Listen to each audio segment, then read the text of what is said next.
ওয়াল্লাযীনা ইয়াকুলুনা রাব্বানা ইসরিফ আন্না আযাব জাহান্নাম, অর্থাৎ আল্লাহ পাক রব্বুল আলামিনের কাছে বলে, আল্লাহ, আয় আল্লাহ, তুমি জাহান্নামের আযাব থেকে আমাদেরকে হেফাজত করো, অর্থাৎ তুমি আমাদেরকে জাহান্নামের আযাব কখনোই দিও না। এরে মুমিন মুসলমান ইমানদারেরা, রহমানের বান্দা দুনিয়ার জমিনে তাইকা ইবাদত বন্দেগী করে, তারপরও জাহান্নামের ভয় আল্লাহর কাছে জাহান্নাম থেকে বাঁচার জন্য প্রার্থনা করে। কিন্তু আমরা কয়জনে আছি 5 ওয়াক্ত নামাজ পড়ার পরে আল্লাহর কাছে বলি, আল্লাহ তুমি আমাদেরকে জাহান্নাম থেকে হেফাজত করো? কয়জন বলি? নামাজ পড়ে দৌড়, কখন বাসায় যাবে? নামাজটা পড়ে কখন বাসায় যাবে? ইমাম সাহেব আসছে নামাজ পড়াইতে, একটু দেরি হলে সহ্য হয় না, হ্যাঁ, কখন বাসায় যাবে, কখন দোকানে যাবে? নামাজ পড়ে দৌড়। এই অভ্যাস আমাদের ভিতরে। এই জন্য আমার ভাইয়েরা পরিত্যাগ করতে হবে। নামাজ পড়ার পরে আপনি আল্লাহর কাছে দোয়া করেন, হে মালিক, আয় আল্লাহ, তুমি আমাকে জাহান্নামের আযাব থেকে হেফাজত করো। আয় আল্লাহ, জাহান্নামের আগুন থেকে তুমি আমাকে বাঁচায় দাও। আল্লাহর কাছে সব সময় প্রার্থনা করবেন, আল্লাহর কাছে সব সময় জাহান্নাম থেকে বাঁচার জন্য দোয়া করবেন। মুনাফিক কাফির সম্পর্কে আল্লাহ তাআলা বিভিন্ন আয়াত, বিভিন্ন সূরা নাজিল করেছেন। এজন্য আল্লাহর প্রিয় খাস বান্দা যারা হবে তাদের সম্পর্কে আল্লাহ সূরা নাজিল করেছেন এবং বিস্তারিত সুন্দর করে সূরাতুল ফুরকানের 63 থেকে 76 নম্বর আয়াত পর্যন্ত আল্লাহ তাআলা এটার মধ্যে বিশ্লেষণ করে রহমানের বান্দা যারা হবে, আল্লাহর প্রিয় বান্দা যারা হবে, তাদের বর্ণনা তুলে ধরেছেন। তো আমরা আলোচনা করেছিলাম গত সপ্তাহে রহমানের বান্দার 3টা বৈশিষ্ট্য, অর্থাৎ 1 থেকে 3 পর্যন্ত বলেছিলাম, মনে আছে আপনাদের? আবারও মনে করে দিচ্ছি। রহমানের বান্দার 1 নাম্বার গুণ হলো, রহমানের বান্দা দুনিয়ায় যখন চলবে নম্র ভদ্রতার সাথে, অহংকারিত্ব ছাড়া, দাম্ভিকতা ছাড়া, নিজেকে ছোট মনে করে বিনয়ী হয়ে চলবে। এটা হলো রহমানের বান্দার 1 নাম্বার বৈশিষ্ট্য। 2 নাম্বার বৈশিষ্ট্য হলো, রহমানের বান্দা যারা হবে তারা অজ্ঞ লোকদের সাথে, মূর্খ লোকদের সাথে কখনো তর্কে বিতর্কে জড়ায় না। 3 নাম্বার বলেছিলাম, রহমানের বান্দা যারা হবে তারা তাদের রাত্রটাকে কিভাবে কাটায়? তাহাজ্জুদের নামাজে কাটায় দেয়। অর্থাৎ রাত্র যখন হয়, রাত্রের শেষ ভাগে উঠে তারা তাহাজ্জুদ পড়ে, আল্লাহর কাছে ক্ষমা চায় এবং আল্লাহর প্রশংসা করে। এটা হলো রহমানের বান্দার 3 নাম্বার বৈশিষ্ট্য। আজকে ইনশাআল্লাহ আমরা 4 নাম্বার থেকে শুরু করব।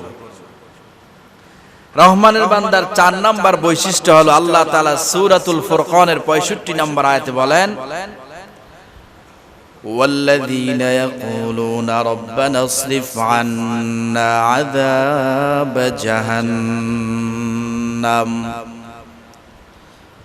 আল্লাহ পাক রব্বুল আলামিন সূরাতুল ফুরকানের 65 নম্বর আয়াতে জানায় দেয়, আল্লাহ তাআলা জানায় দেয়, রহমানের বান্দা যারা হবে, অর্থাৎ আমি আল্লাহর প্রিয় বান্দা, মুমিন বান্দা যারা হবে, আমি আল্লাহর পছন্দনীয় বান্দা যারা হবে, তাদের 4 নাম্বার বৈশিষ্ট্য হলো, তারা সব সময় আমি আল্লাহর কাছে জাহান্নাম থেকে বাঁচার জন্য খালি কাকুতি মিনতি করবে।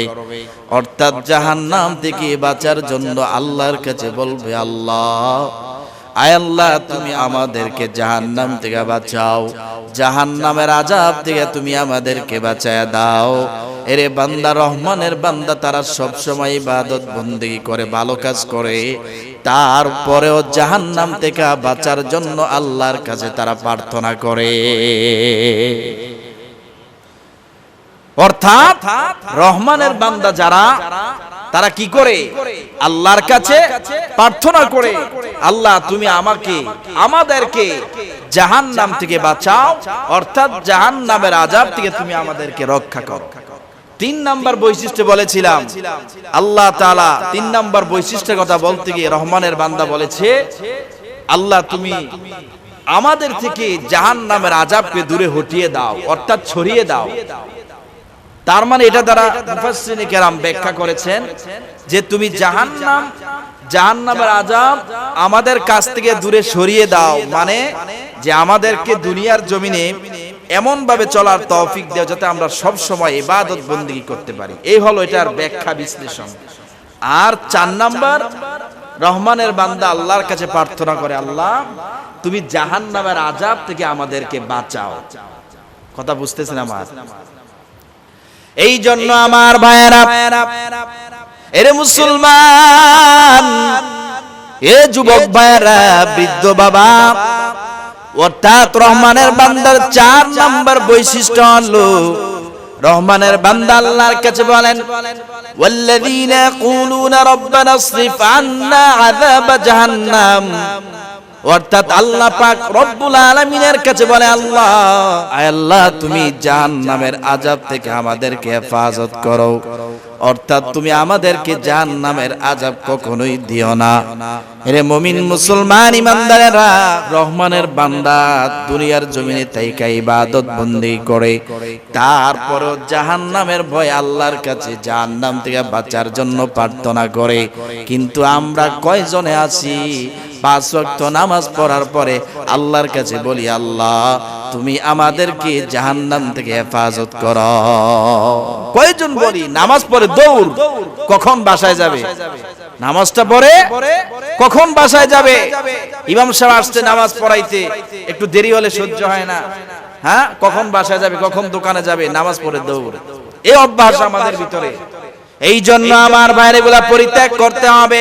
নামাজ পড়ার পরে আপনি আল্লাহর কাছে দোয়া করেন, হে মালিক, আয় আল্লাহ তুমি আমাকে জাহান্নামের আযাব থেকে হেফাজত করো, আয় আল্লাহ জাহান্নামের আগুন থেকে তুমি আমাকে বাঁচায় দাও। আল্লাহর কাছে সব সময় প্রার্থনা করবেন, আল্লাহর কাছে সব সময় জাহান্নাম থেকে বাঁচার জন্য দোয়া করবেন।